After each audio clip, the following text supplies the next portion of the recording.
아브라함이 갈대아 우르에서 하나님 명령을 듣고 약속을 땅을 향해서 떠나온 이 일은 이건 보통 일이 아닌 아주 놀라운 일이었습니다. 그건 아브라함 인생 역사에서 마치 천동설이 기동설로 바뀌는 것 같은 인생의 혁명적인 역사였습니다. 아브라함 인생의 비포와 애프터를 나누는 그런 기점이 되는 그런 사건이죠. 그리고 그 선택은 결단코 쉬운 선택이 아니었습니다.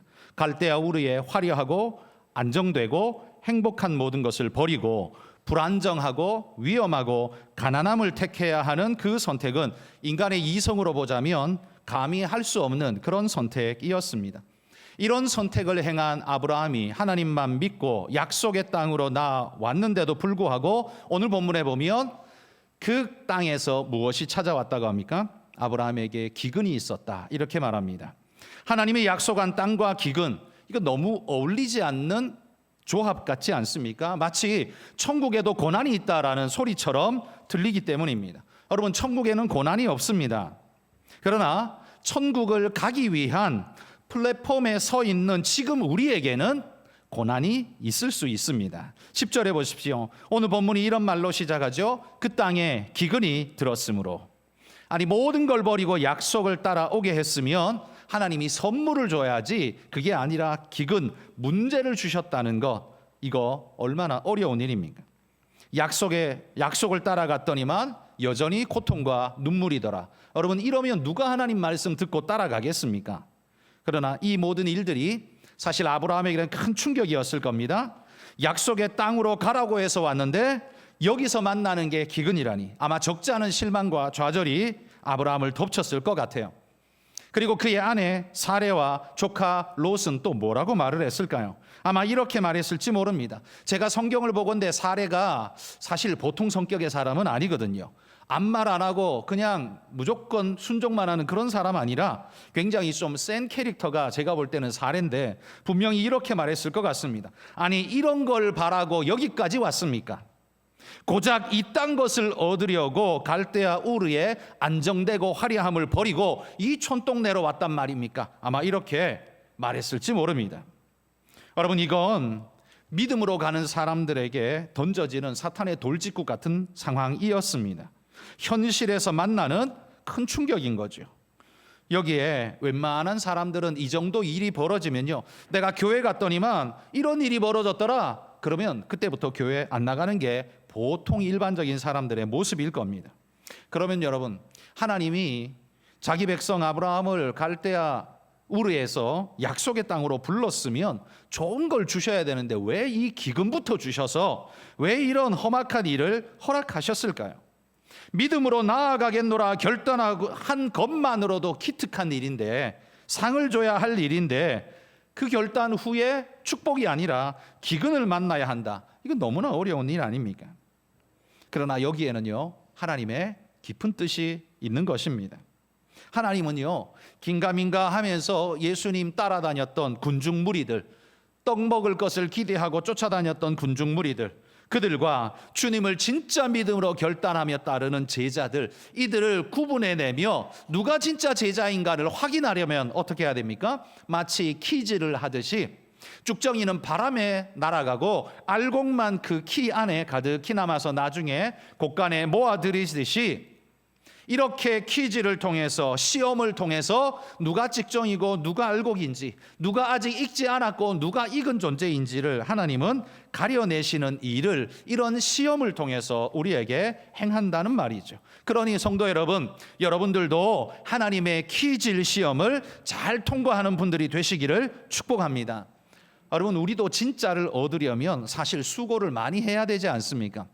여러분이 가장 쉽게 옷을 한 벌 사러 가도 가자마자 보이는 거 주워서 돈 주고 사오는 사람이 어디 있습니까? 가자마자 눈에 띄는 제일 먼저 보이는 걸 사들고 오는 사람이 어디 있습니까? 가서 어떻게 해요?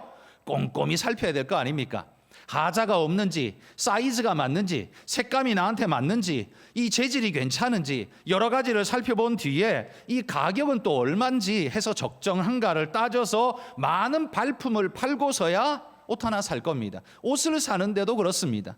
여러분이 아내나 남편을 배우자로 구할 때 여러분 아무나 걸리는 대로 그냥 결혼했습니까? 절대 그렇지 않죠. 아내로 맡기 위해, 남편을 맡기 위해서 얼마나 많이 고르셨습니까? 그 수많은 남자 중에, 여자 중에 나의 배필이 될 사람이 누군가는 성격도 따지고 직장도 따지고 신앙도 따지고 따질 거 다 따져서 아마 여러분이 찾으셨을 겁니다.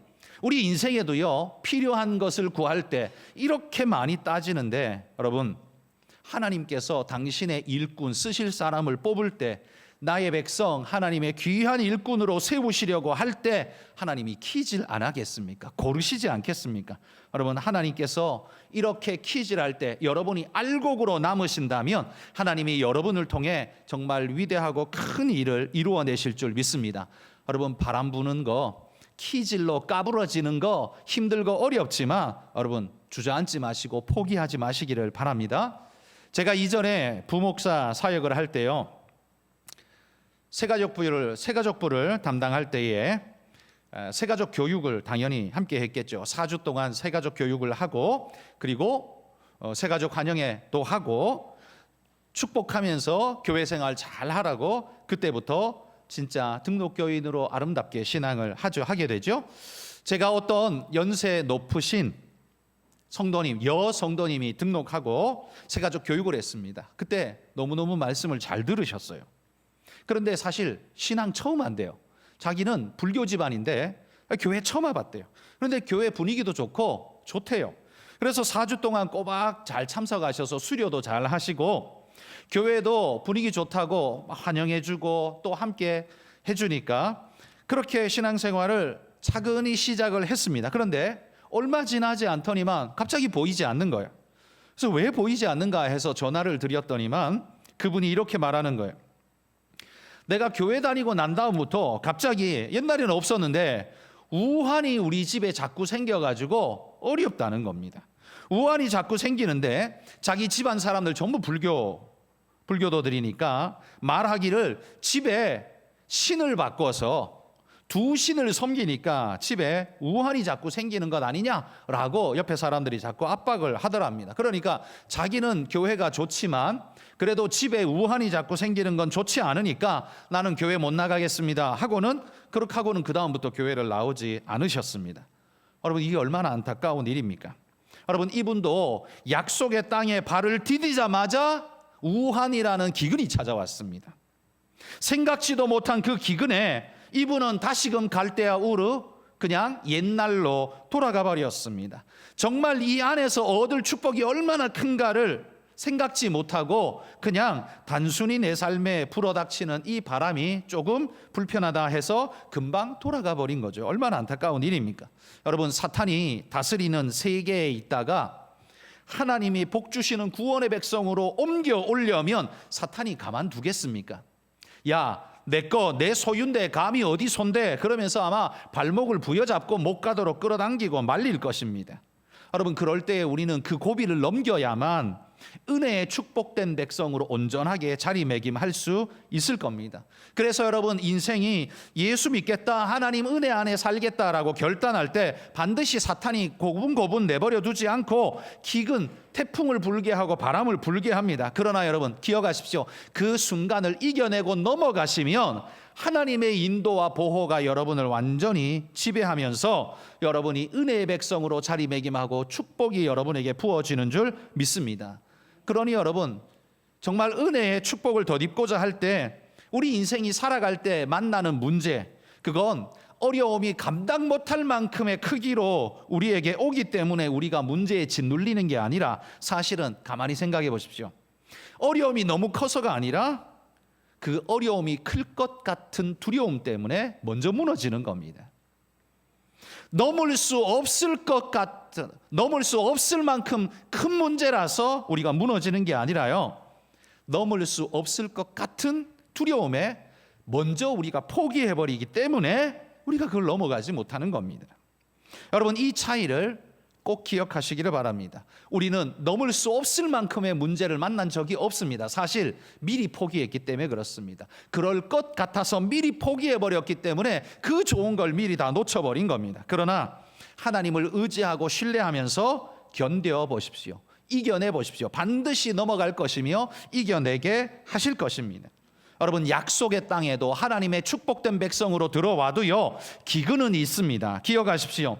믿음으로 가는 길에도 시험은 찾아옵니다. 이 사실을 이상히 여기지 말고 당연하게 여기며 오히려 넉넉히 이기시기를 축복합니다. 이게 믿음입니다. 복 주니까 믿음이 아니라요, 그런 줄 알고 하나님 붙잡고 끝까지 가는 거, 이게 믿음이라는 말이에요. 아브라함은요, 가나안 땅에 기근이 이렇게 심하게 몰려오자 애굽으로 눈을 돌리게 됩니다. 왜냐하면 거기에는 마르지 않는 샘, 나일강이 있기 때문이죠. 애굽은 언제나 이 나일강 때문에 곡창지대였습니다. 나일강이 범람하여 흘러 넘쳐서 그 평원을 나일강물로 쫙 적시면 그 평원은 물을 머금고 곡식을 내기 시작합니다. 그래서 이 나일강에서 얻어지는 엄청난 산물들이 풍성한 선물로 그 애굽을, 이집트를 풍성하게 채우게 되죠. 이 때문에 이집트 사람들은요, 나일강을 가리켜 신의 축복이라고 불렀습니다. 그런데 처음에는 신의 축복으로 부르다가 나중에는요, 나일강 자체를 신으로 숭배하게 됩니다. 아브라함도 이집트 땅에, 애굽 땅에 나일강이 있다는 것, 마르지 않는 샘이 있다는 것 잘 알았습니다. 그러니 그 땅에 기근이 찾아오니까요, 사람들이 하나둘 전부 다 애굽으로 자꾸 도망가니까 그에게도 이 문제가 닥쳐올 때에 일반적인 해답, 나일강이라는 해답이 제일 먼저 눈에 보인 겁니다. 모든 세상 사람들이 선택할 법한 바로 그걸 아브라함도 똑같이 선택했다는 거예요. 바로 이 부분이 믿음의 시험 아니겠습니까? 여러분, 문제가 주어지면 우리는 자동적으로 일반적 해답을 찾는다는 겁니다. 마치 자판기처럼 동전 집어넣으면 커피가 나오고 물건이 나오고 하는 것처럼 문제가 들어가면 자동적으로 사회적인 해답, 기근이 오면 나일강, 이런 식으로 우리도 자동적으로 아무 생각 없이 그렇게 반응한다는 거예요. 그러나 여러분, 모든 사람이 찾는 해답은, 모든 사람이 찾을 수 있는 그 해답이란 예수님의 말씀을 빌리면 많은 사람이 찾을 수 있는, 찾아가는 넓은 문 아니겠습니까? 여러분, 가나안 땅에 살고 있는 다른 이들에게는 이 기근이라는 문제가요, 몇 년마다 정기적으로 찾아오는 그냥 일상적으로 있는 문제였습니다. 그때마다 기근이 왔다, 야 어쩔 수 없어, 나일강으로 피했다가 그 다음에 돌아오자, 이게 그들의 일상적인 해답이었어요. 그러나 여러분, 아브라함은 누굽니까? 약속을 따라온 아브라함은 이 문제가 단순한 문제가 아니라 하나님의 내신 신앙적 문제였습니다. 이 문제에 뭐라고 답을 써야 하는가 고민을 해야 되는데 고민도 하지 않고 그들처럼 일상적으로 그냥 대답을 해버린 겁니다. 기근? 그러면 나일강. 여러분, 안타깝게도 지금 아브라함은요, 모든 이들이 쓰는 답을 그 답지에, 인생 답지에다가 쓰고 있는 거예요. 여러분, 물론 기근을 만나면 물을 찾아가는 게 이거 이성적인 일 아닙니까? 당연한 일 아닙니까? 그러나 여러분, 하나님이 아브라함에게 주신 이 기근은 단순한 기근 정도로 끝나는 것이 아닙니다. 기근에는 물 찾아가는 게 당연하지만 하나님이 주신 지금 이 기근은 아브라함의 신앙을 달아보는 테스트였다는 거죠. 그러니 다른 마음으로 아브라함은 이 문제에 답할 수 있어야만 했었습니다. 여러분, 주님을 따르는 제자된 우리들도 인생에서 똑같이 기근, 문제를 만납니다. 그리고 그 문제를 만날 때마다 여러분 한번 생각해 보십시오. 여러분도 자연스럽게 애굽을 찾아가지 않았습니까? 돈이 없네? 그러면 은행. 혹시 이러지 않았나요?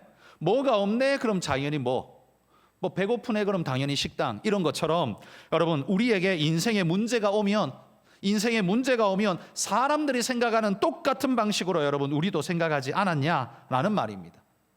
여러분, 물론 우리 인생에도 일반적 사회적 문제가 찾아옵니다.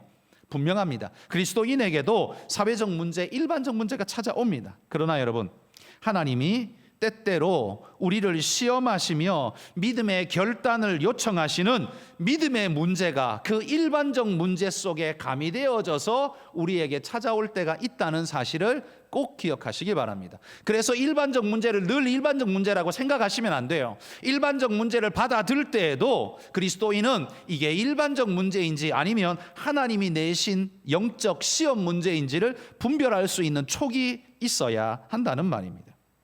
그래야만 이 문제에 바른 답을 쓸 수가 있는 거예요. 여러분, 주관식 문제에는 그 출제자의 의도를 파악하고 거기에 맞는 대답을 써야만 만점을 얻을 수 있습니다.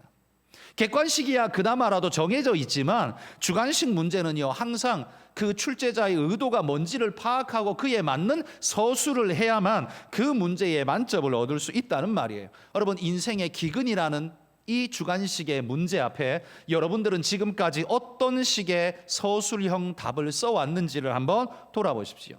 마치 객관식의 답지를 찍어내듯이 혹시 여러분이 그런 식으로 하지 않았습니까? 아무 생각 없이 오는 어떤 푸시에 그대로 반응하는, 똑같이 반응은 사회인과 똑같은 모습으로 하셨다면 오늘 이 말씀을 듣고 여러분도 하나님이 내시는 문제를 분별하면서 바른 답을 찾아가실 수 있기를 소원합니다.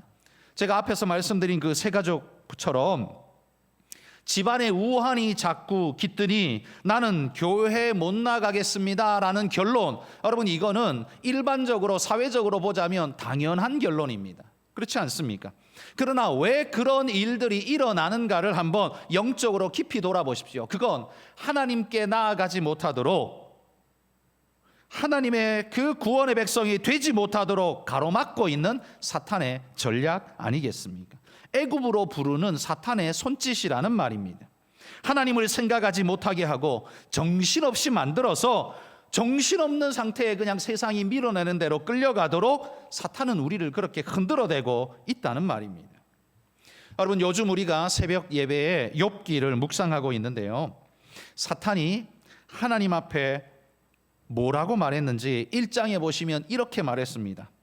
아니 하나님, 욥이 어찌 까닭 없이 하나님을 경외하겠습니까? 이렇게 말합니다. 이게 무슨 말이에요? 하나님, 어떻게 사람이 다 하나님이 주신 것 없이도 전적으로 순전한 믿음으로 하나님을 믿을 수 있는 사람이 세상에 어디 있습니까? 그런 사람 없습니다. 인간이란 다 하나님이 뭘 주시니까 그의 반대급부로 믿음이라는 걸, 신앙이라는 걸 갖게 되는 겁니다. 그러면서 이어서 이렇게 말해요. 이제 주의 손을 펴서 그의 모든 소유물을 치소서. 그리하시면 틀림없이 주를 향하여 욕하지 않겠나이까? 이게 사탄의 확신이었습니다. 사탄은요, 인간을 두루 돌아보니까 사람의 신앙이란 건 그거 다 별거 아니야. 그거 뭐냐 하면 하나님이 그냥 먹을 거 주고 입을 거 주고 비를 내려주시니까 그것에 대한 반작용으로 그냥 감사하다라고 반작용으로 나타내는 것이 그게 신앙이란 거야. 그러니까 다시 말해서 주어지는 게 없으면 인간의 신앙이란 건 없어. 있을 수가 없어. 지금 이 말을 사탄이 한 거예요. 그러나 하나님은 그에게 뭐라고 말합니까? 내 종 욥을 유의하여 보았느냐? 이와 같이 신실한 자가 없다. 그러면서 사탄이 한 말을 정면으로 반박합니다. 그러면서 믿음의 대표 주자로 대표 선수로 욥을 내보냅니다. 그러면서 욥을 봐라. 욥은 무엇이 주어지기 때문에 하나님을 신뢰하고 믿는 게 아니라 그런 게 없어도 하나님을 신뢰하고 예배하는 진짜 신앙인이다. 사탄아, 네가 신앙이란 걸 잘 모르는구나. 하나님이 지금 그렇게 말씀하셨다는 거예요. 하나님의 말씀처럼요, 욥은 달랐습니다. 그 믿음을 하나님은 아시기 때문에 이 사탄과의 한판 승부에서 욥을 대표 주자로 하나님이 내세우셨다는 말이에요. 여러분도 여러분이 신앙을 시작한 후에도 사탄은 계속적으로 이 모양 저 모양으로 어려움을 주지 않던가요? 그때마다 우리 마음속에 어떤 마음이 듭니까? 사탄이 우리 마음속에 이렇게 속삭일 겁니다. 야, 너 원래 그렇게 살았어. 뭘 특별하지 않아. 너 새삼스럽게 왜 그래? 너 원래 그랬잖아. 그냥 그렇게 살아. 사탄이 계속해서 우리의 옛 습성대로 살라고 계속해서 충동질을 하지 않습니까? 여러분, 우리가 예수 믿는다고 해서 과거의 옛 습성이 전부 다 자연스럽게 사라지는 것 아닙니다. 우리에게는요, 옛 습성의 금단 현상이 일어납니다. 그래서 과거처럼 옛날처럼 그렇게 하고 싶은 욕구가 물밀듯 일어날 겁니다. 그래서 여러분, 뉴스를 장식하게 되는 그리스도인이 뭐 어쨌다, 뭐 장로가 목사가 어쨌다 하는 뉴스들도 아름다운 일은 결단코 아니지만 그것이 그 금단 현상을 이겨내지 못한 자들의 모습이 그렇게 나타날 수밖에 없다는 사실을 우리에게 보여주는 겁니다. 여러분, 애굽으로 물밀듯 내려가는 행렬이 아브라함의 눈에 보일 때 아브라함의 마음속에는 어떤 두려움이 들었겠습니까? 이 기근에 저들처럼 애굽에 내려가지 않으면 나는 여기서 죽을지 몰라라는 두려움이 그를 삼켰을 겁니다. 그러니까 영적 금단 현상이 그에게 일어나서 그러면 빨리 가야지, 내가 죽을 수는 없지, 그러면서 영적인 생각은 접어버리고 이전에 하던 육적인 생각에 휩쓸려서 여전히 그렇게 반응하는 모습밖에는 아브라함에게 나타나는 게 없었다는 거예요.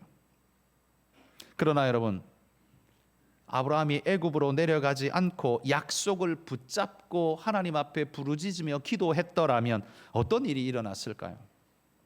저는 하나님이 반드시 아브라함에게 우물을 주셨을 거라고 생각합니다. 이삭이 가는 곳마다 우물을 터뜨렸던 것처럼 하나님께서 반드시 그의 인생, 그 믿음에 화답하셨을 거라고 생각해요. 기근에 당연히 나일강, 애굽이라고 말하는 그 시대 속에 그걸 정면으로 거부하면서 아니요, 하나님, 나는 하나님이 주신 이 약속의 땅을 믿음으로 지키겠습니다 라고 했다면 하나님이 반드시 그에게 은혜를 주지 않았을까요?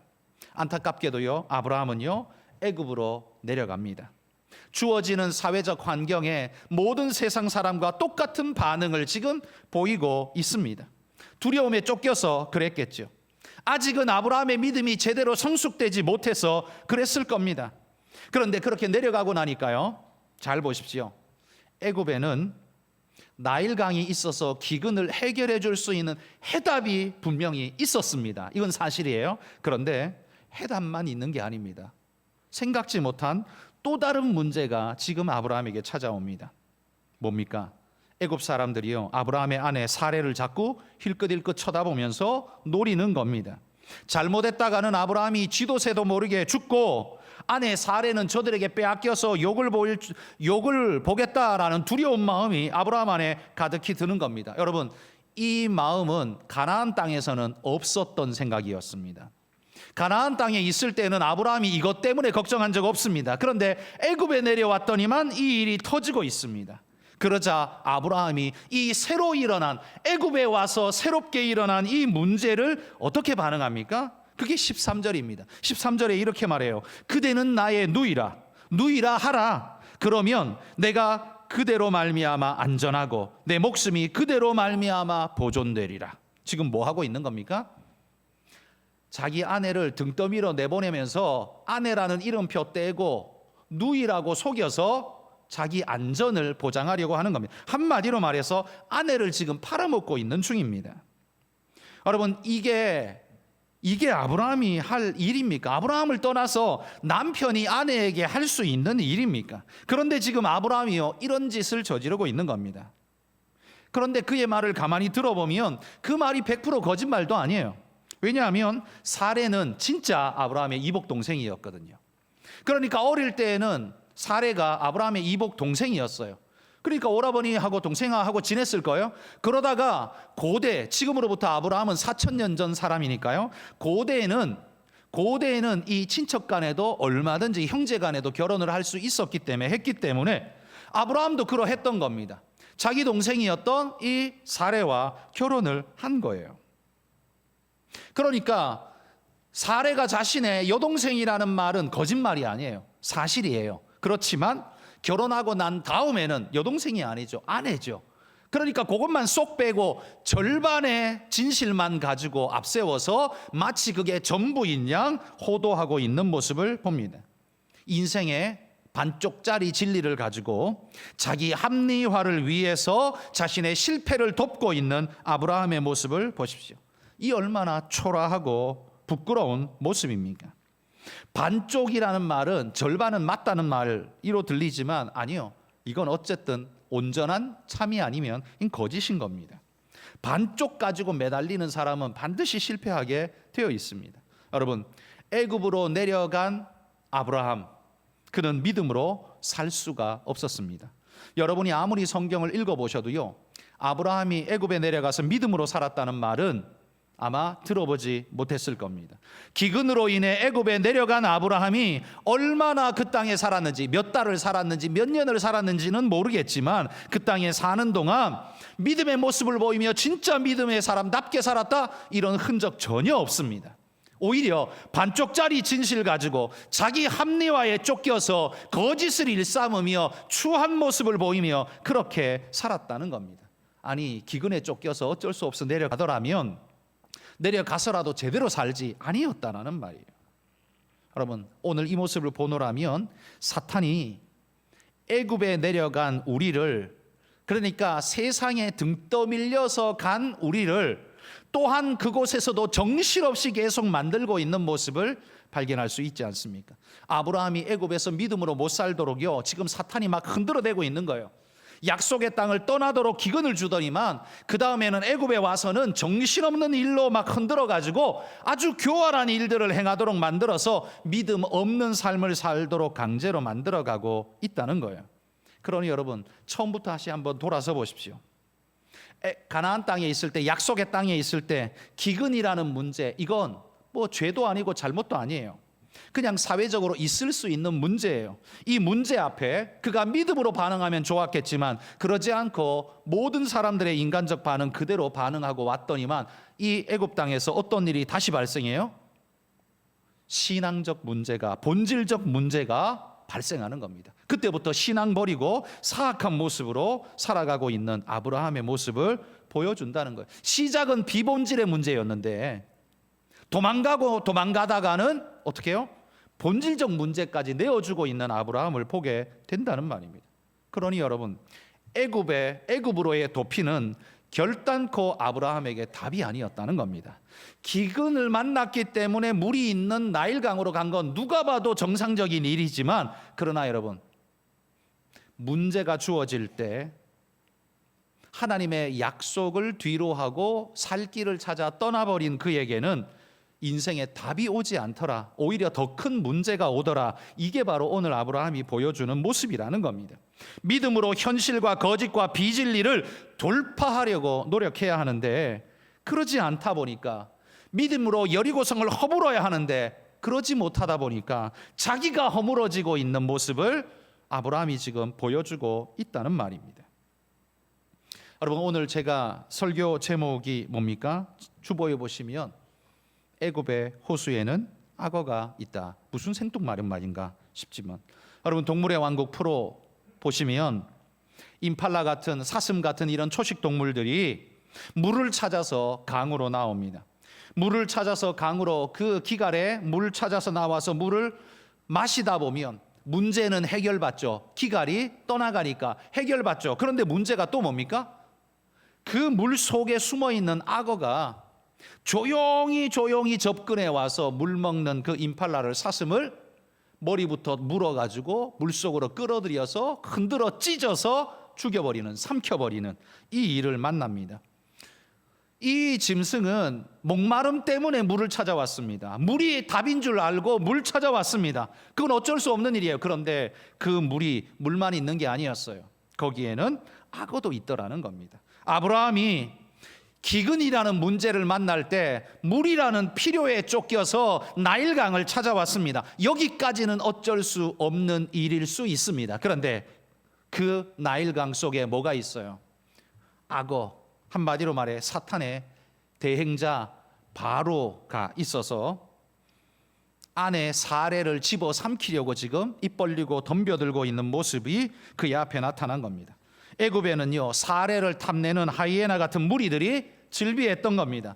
아브라함은 사례를 먹잇감으로 던져주고 도망가야 하는가를 고민했습니다. 그리고는 진짜 그렇게 해버렸습니다. 그 시대에는요, 아내나 자식이 그 남편, 아버지의 소유였기 때문에 그게 불가능한 일은 아니었습니다. 좋은 일도 아니지만 그렇다고 불가능한 일도 아니었습니다. 그러나 여러분, 그게 그 시대에는 아름답진 않아도 통용될 수 있다 하더라도, 그 시대에는 그런 개념이 있다 하더라도 하나님 나라를 사는 우리는 다른 개념으로 살아야 하지 않겠습니까? 세상 사람들이 다 그렇게 산다 할지라도 그리스도인은 다른 개념으로 살아야 하지 않겠습니까? 하나님도요, 아브라함을 지켜보시면서 다른 반응 보이기를 아마 간절히 기다리셨을 겁니다. 아브라함아, 너는 약속의 땅을 지켰으면 좋겠어. 내가 너에게 새 우물, 샘물을 줄 테니 너는 지켰으면 좋겠어. 그러나 하나님은 아무 말 없이 가만히 지켜보고 있으니 아브라함이 어떻게 해요? 두려움에 휩쓸려서, 기근에 휩쓸려서 애굽으로 내려가 버립니다. 안타깝죠. 그래, 거기까지는 어쩔 수 없다 치자. 그런데 내려갔더니만 어떤 일이 벌어집니까? 예상도 하지 못했던 애굽의 호수에 악어가 등장하기 시작합니다. 그리고 집어삼키려고 덤벼드니까 아브라함은 어떻게 합니까? 아내를 등 떠밀어서 누이라고 먹잇감으로 내던져 주고 있는 이런 비열한 모습을 지금 보여주고 있습니다. 하나님이 이 모습을 보면서 어떤 마음을 가지셨을까요? 이게 약속의 자녀의 태도, 하나님을 믿고 믿음으로 달려온 사람의 모습이냐? 하나님은 아마 가슴을 칠 수밖에 없었을 겁니다. 여러분, 만약에 아브라함이 사레를 그렇게 등 떠밀어 줘서, 사실 여기까지는 아브라함이 한 일이죠. 사레가 애굽 왕 바로의 첩이 되어서 들어가 버렸다면 어떤 일이 벌어졌을까요? 그러면 여러분, 아브라함의 약속은요, 산산조각 나는 겁니다.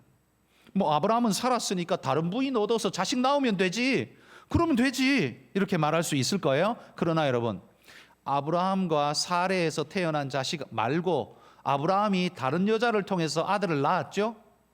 한 명 있잖아요. 그 이후에도 많이 있지만 하나 있잖아요. 누굽니까? 이스마엘. 그런데 하나님이 이스마엘을 약속의 자녀라고 불러줍니까? 아니라고 말합니다. 아브라함의 씨이기는 한데 약속의 자녀라고는 말 안 합니다. 그러면 약속의 자녀가 되려면 조건이 뭐예요? 아브라함만이 아니라 사레에게서, 이 둘 사이에서 태어나야만 약속의 자녀입니다. 왜냐하면 하나님이 사레에게도 말했거든요. 내년 이맘때에 너에게서 아들이 날 것이다. 하나님은 아브라함에게만 약속한 게 아니라 사레에게도 약속했거든요. 그 둘 사이에서 태어나는 아들, 그를 내가 약속의 자녀로 삼으리라. 그러니까 여러분, 아브라함이 사레를 지켜야 하는 건 남편으로서 아내를 지켜야 하는 의무 이상의 것이라는 말입니다. 그 아내를 지켜야만 뭘 지키는 거예요? 하나님이 약속한 미래적 그 약속, 그 약속의 아들을 주실 거라는 그 약속도 지킬 수 있는 거예요. 그러면 사탄은 왜 애굽에 내려온 아브라함을 죽이거나 이런 것보다 사례를 빼앗아가는 이런 비열한 방법을 자꾸 사용할까요? 이게 가장 손쉽고 아브라함도 쉽게 무너질 수 있는 방법이었기 때문일 겁니다. 사례가 이렇게 아브라함을 떠나서 바로의 품에 안겨버리면 어떤 일이 벌어집니까?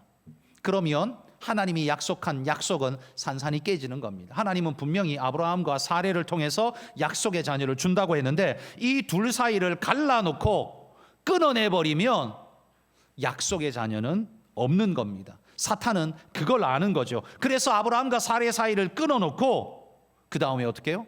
아브라함이 아무리 아들을 많이 낳아도 그건 약속의 자녀가 아니니까, 그럼 불신의 인간적 자녀일 뿐이니까, 그러면 아브라함의 후손으로 오게 될 아브라함과 다윗의 자손 예수 그리스도의 세계라 가능합니까? 불가능해지는 겁니다. 그러니까 예수 그리스도가 오심을 원천적으로 차단할 수 있는 방법이 뭐냐? 사탄은 아브라함과 사례를 분리시켜서 이걸 끊어내어서 약속의 자녀가 주어지지 않도록 하는 이 일을 벌써 예수님 오시기 전에 2000년 전에 작업을 하고 있다는 겁니다. 아브라함은 그것도 모르고 자기 목숨 살겠다고 지금 아내를 누이라고 속이면서 등 떠밀어서 그 먹잇감으로 떠밀고 있는 이런 모습을 보이고 있는 겁니다.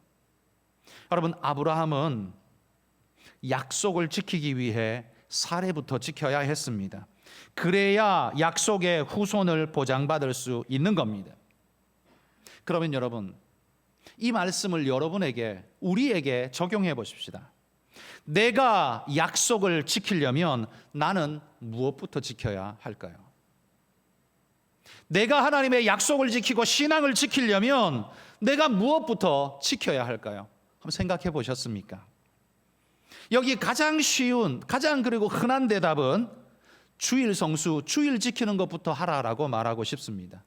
가장 쉽죠. 그런데 가장 쉽기 때문에 우리는 그 주일 성수를 누구에게 갖다 바쳐요? 애굽 왕 바로에게 갖다 바칩니다. 그것도 반쪽짜리 진실을 가지고요. 하나님은 뭐 이 교회에서만 예배드려야 예배되나, 그리고 뭐 꼭 교회에서만 예배드려야 예배드리나 어디 가서 예배해도 예배되고 내 마음으로 하나님을 찬양해도 찬양되고 항상 그런 식으로 우리를 집어삼키는 거죠. 따지고 보면 틀린 말도 아닌데 그 반쪽 진실이 뭘로 쓰입니까? 자기 욕심을 채우는데 지금 쓰이고 있잖아요. 사탄이 원하는 건 바로 그겁니다. 완전한 거짓말로 우리가 거짓되길 바라는 게 아니라 반쪽짜리 진실 가지고 그게 진짜 진리인 것처럼 포장해서 신앙을 자연스럽게 버리도록 우리를 충동질한다는 겁니다. 그렇게 하루 이틀, 한 주, 두 주, 한 달, 두 달 신앙을 떠나고 나면, 교회 안 나가고 나면, 예배하는 거 버리고 나면 그 다음에 여러분에게 찾아오는 게 뭐예요? 금은 보화를 애굽의 바로가 아브라함에게 준 것처럼 여러분이 돈은 더 벌지 모르지만 뭘 잃어버렸어요? 진짜 생명을 잃어버리고 하나님의 약속을 잃어버리고 하나님 나를 통해 이루시고자 하시는 하나님의 뜻을 저버리는 일들이 우리 안에서 벌어지게 되는 겁니다. 그러므로 여러분, 원천적으로 돌아가서 기근이라는 문제를 아브라함은 처음부터 다시 생각했어야 합니다. 단순히 목마르니까 물 찾아가자, 이런 단순한 도식 말고 하나님, 이 일을 우리에게 왜 주셨습니까? 이 일은 어떤 의미입니까? 하나님께 물어가야 하지 않을까요? 하나님이 나를 약속의 땅으로 부르셨다면 이곳이 반드시 하나님이 주시는 축복일진데 내가 문제에 떠밀려서 약속의 땅을 버리는, 하나님 이런 일 하지 않겠습니다. 위험스럽지만 하나님께 내 생명 걸겠습니다. 이렇게 했다면 하나님은 반석에서 물을 내는 기적 같은 일을 행하시지 않았을까요? 그랬다면 아브라함은 더 큰 믿음으로 빨리 성숙하지 않았을까요? 그런데 아브라함은 기근? 그러면 당연히 나일강, 이렇게 도식을 생각하고 아무런 신앙적 생각 없이 아무런 믿음의 저항 없이 끌려가 버리니까 어떻게 해요? 그게 바로 세상 사람이 돼버리는 겁니다. 그냥 애굽 사람이 돼버리는 겁니다. 하나님이 건져내지 않으셨다면, 바로의 꿈에 나타나서 너 사례 건드리면 너 죽어, 이렇게 하나님이 하지 않았다면 아브라함은 그냥 그날로 끝났을 겁니다. 성경에도 쓰이지 못했을 겁니다. 그런데 하나님이 그 불충한 자를 하나님이 건져내셔서 다시 한번 기회를 주셨습니다. 여러분, 여러분의 삶에 닥쳐오는 여러 문제들 앞에 여러분은 어떤 답을 내십니까? 기근? 그러면 애굽으로 가야지, 나일강이 있으니까. 아무 생각 없이 이렇게 살아가십니까? 우리 집에 돈이 모자라. 그러면 뭐 주일이고 뭐고 돈 벌러 가야지. 일단 목구멍이 포도청이니까 먹고는 살아야지. 바로 이렇게 머리가 그냥 이어지십니까? 그때의 아브라함을 기억하십시오. 기근이 반드시 내가 애굽으로 내려가야 하는 당위성이 되는 건 아닙니다. 오히려 이 기근이 오히려 하나님 만나는 기회로 주신 하나님의 선물일지도 모릅니다. 여러분, 이 기회를 주님 만나는 기회로 삼고 하늘의 은혜를 덧입는 기회로 만들어 가시는 진짜 믿음의 사람들이 되시기를 소망합니다. 믿음의 사람이냐 아니냐를 언제 판가름하겠습니까? 그건 평안할 때가 아닙니다. 바로 이런 기근의 상황에서, 문제의 상황에서, 그때서야 비로소 드러나는 겁니다. 키질할 때에 바람에 날려가는 건 죽정이고 남는 것만 알곡입니다. 여러분이 기근이라는 바람에 휩쓸려 날려다니고 있는지 아니면 지키고 있는지 잘 돌아보시고 여러분은 모두가 알곡 되시는 분들 되시기를 축복합니다. 기도하겠습니다. 하나님 아버지,